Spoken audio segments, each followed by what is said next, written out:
বিএনপির ভারপ্রাপ্ত চেয়ারম্যান তারেক রহমানকে নিরাপত্তা দিতে প্রস্তুত অন্তর্বর্তী সরকার। প্রয়োজনে তাকে বিশেষ নিরাপত্তা দেয়া হবে বলে জানিয়েছেন স্বরাষ্ট্র উপদেষ্টা লেফটেন্যান্ট জাহাঙ্গীর আলম চৌধুরী। আজ সচিবালয়ে এক ব্রিফিংয়ে তিনি একথা বলেন। স্বরাষ্ট্র উপদেষ্টা বলেন, বাংলাদেশে কারো কোনো নিরাপত্তার শঙ্কা নেই। স্বরাষ্ট্র মন্ত্রণালয় সবার নিরাপত্তা দিতে প্রস্তুত। যাকে যে নিরাপত্তা দেয়া প্রয়োজন সেটি দিতে প্রস্তুত মন্ত্রণালয়। তিনি আরও বলেন, বিডিআর হত্যাকাণ্ডের তদন্ত কমিশনের রিপোর্ট গুরুত্ব সহকারে দেখা হচ্ছে। ভালো সুপারিশ বাস্তবায়ন করা হবে। এই সময় স্বরাষ্ট্র উপদেষ্টা জানান, জাতীয় সংসদ নির্বাচনে কতগুলো ঝুঁকিপূর্ণ কেন্দ্র আছে সে বিষয়ে আলোচনা হয়েছে, তবে চূড়ান্ত হয়নি। বডি ক্যামেরা কতগুলো কেনা হবে সে বিষয়ে পরবর্তীতে জানানো হবে। বাংলাদেশে কারো কোনো নিরাপত্তার কোনো শঙ্কা নেই। উনি যদি এই ব্যাপারে আজকে কোনো এই ব্যাপারে আলোচনা হয়,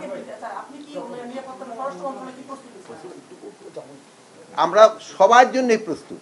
স্বরাষ্ট্র মন্ত্রণালয় সবার জন্য প্রস্তুত আছে এবং স্পেশালি যাদের জন্য দরকার তাদের জন্য স্পেশাল যেটা দেওয়ার দরকার ওইটার জন্য আমরা প্রস্তুত আছি।